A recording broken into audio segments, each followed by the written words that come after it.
I always thought family was supposed to be the one place where you felt safe, where your hard work and trust actually meant something. But when you grow up in a house where favoritism is as thick as the wallpaper, you learn fast that fair is just a word people like to use when it benefits them. I was 14 when I found out just how far my own mother would go to protect my younger sister, and how little she cared about protecting me. Picture this: 2 years of saving every crumpled bill, mowing lawns in the blazing summer heat, hauling bags of sticky soda cans to the recycling center for a few nickels. Every penny had a purpose, my dream scooter. And then, gone. Not all of it, but enough to make my blood boil. And worse, I knew exactly who took it. Here's the kicker. When I confronted my sister, she cried like she'd just been framed for a crime she didn't commit. Mom bought it instantly. No questions, no logic. Just her little princess could do no wrong. In fact, Mom didn't just defend her. She threatened to punish me for accusing her. That day, I learned something important. In our house, truth didn't matter, but loyalty to Mom's favorite did. At the time, I didn't know this was just the opening act of a much bigger drama. What started with a stolen $100 would spiral into smashed windows, screaming matches, and an insane plan to have me shipped off to military school, all to protect a thief. Growing up, my home felt like a stage where every role was pre-assigned. Dad was the workhorse, the one who paid most of the bills, kept the lights on, and actually believed in the value of hard work. Mom, well, she was more like the self-appointed queen, ruling her little kingdom from the couch with a glass of wine in hand. And then there was my sister, the crown jewel, the princess, the one who could do no wrong no matter how obvious the evidence.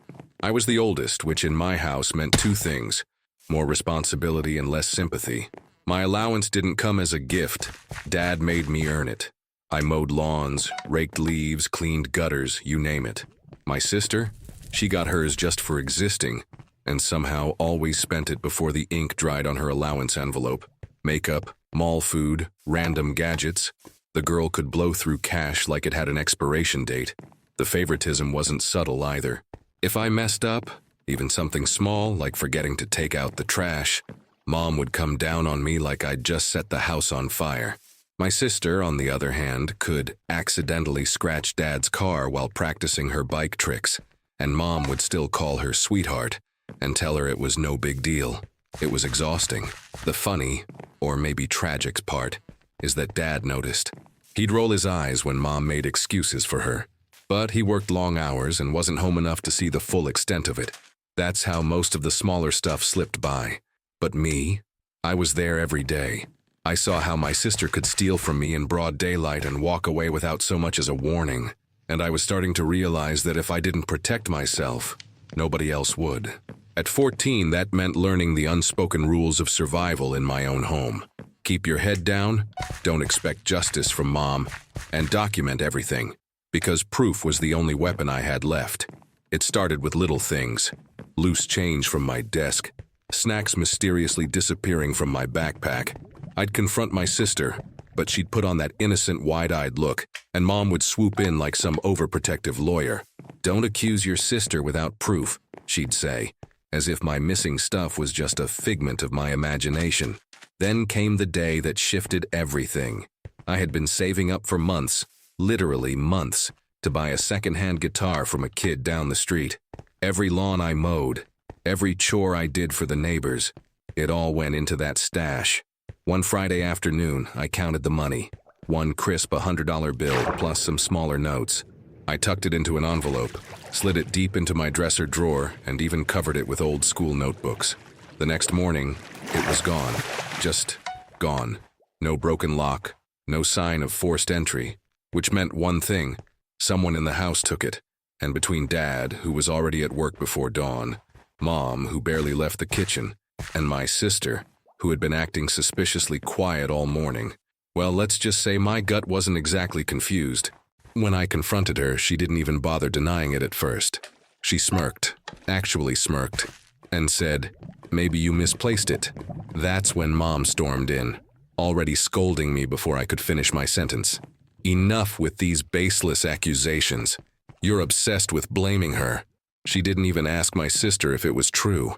It was as if my mom's brain had a filter that automatically deleted anything bad my sister might do. But here's the kicker.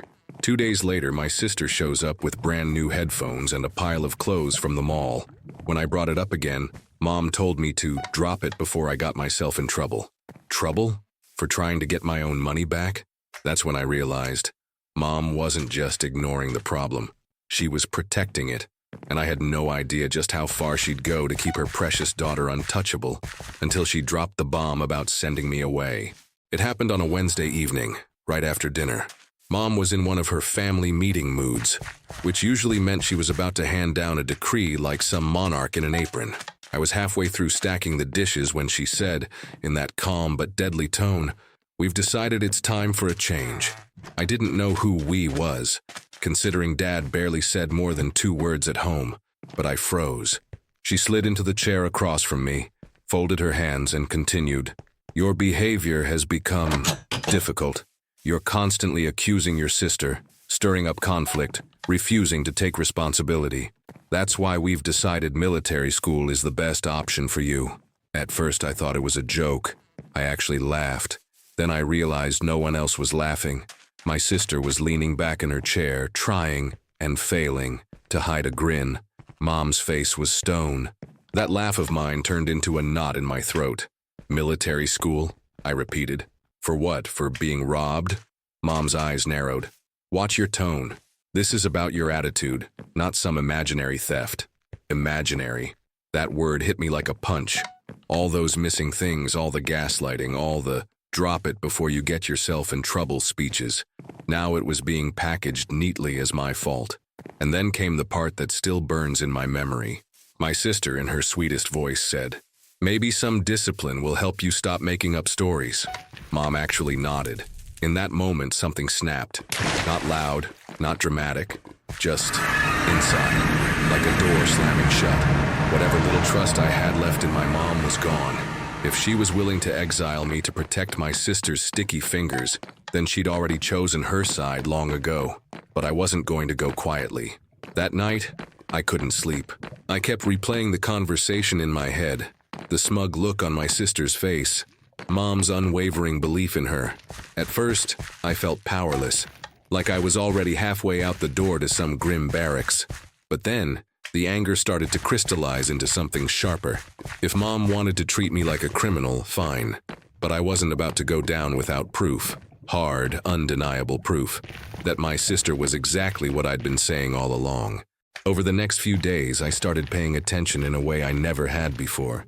I noticed her patterns. When she liked to be alone in the house, which drawers she peeked into, even the way her eyes darted when someone mentioned money. I played the role of the sullen, defeated teen at home, but inside I was building a case. One afternoon, I accidentally left my wallet on the kitchen counter with a small amount of cash sticking out. The real cash was hidden elsewhere. What she saw was bait. I set up my old phone in the corner, propped between 2 cookbooks, recording quietly. And sure enough, it happened.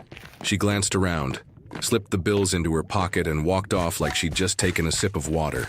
I should have felt triumphant, but honestly, my stomach turned. It wasn't just the theft, it was the ease, the complete lack of hesitation. Still, I knew this was my ticket, my way out of being shipped off to military school for crimes I didn't commit. I just had to figure out the perfect moment to drop the bomb. And oh, that moment would come. The opportunity presented itself faster than I expected. Mom called a family meeting in the living room, her polite way of announcing yet another lecture about my attitude before sending me packing. My sister sat there, all faux innocence, picking at her nails like she had no idea her career as a petty thief was about to hit a brick wall. Mom started in, her voice calm but firm, talking about discipline, responsibility, and how military school would make a man out of me. I waited until she took a breath, then reached into my hoodie pocket and placed my phone on the coffee table. "Before you decide my fate," I said, "you might want to watch this." I hit play. The room fell silent except for the sound of my sister's footsteps on the video. Then came the unmistakable sight, her glancing around, sliding the cash from my wallet, and tucking it into her pocket without a blink. My sister froze. Her hands stopped moving, her face drained of color. "Mom." Oh, Mom looked like someone had just pulled the rug out from under her entire worldview. That's not what it looks like, my sister stammered, her voice suddenly 2 octaves higher. Oh, it's exactly what it looks like, I shot back, my tone calm but loaded. Mom's mouth opened and closed, but for once she had no speech ready. I could see the cogs turning, the realization that she had been defending the wrong child, that her golden girl had been stealing and lying this whole time. I didn't gloat. I didn't need to. The video did all the talking. When it ended, I slipped the phone back into my pocket, stood up and said, "So, am I still going to military school, or are we done here?" The silence that followed was the sweetest sound I'd ever heard. The fallout was satisfying, in a way I can't fully put into words. Mom didn't apologize outright. Pride has a funny way of choking the words before they leave your mouth. But her tone toward me shifted overnight. The military school brochures disappeared from the kitchen counter, and suddenly I was no longer the family's scapegoat. As for my sister, the golden halo slipped right off. Mom didn't exactly ground her for life, but the trust, that was gone. She couldn't leave the house without Mom asking where she was going, and borrowing anything from my room became a risk she clearly wasn't willing to take anymore. I didn't rub it in. I'd learned that the best revenge isn't loud. It's living in peace while the other person deals with their own mess. I kept my head down, focused on school, saved up for my own car, and started building the kind of independence that made it impossible for anyone to threaten my future again. Looking back, that whole ordeal taught me something I carry to this day. Sometimes you don't need to fight every false accusation with shouting or anger.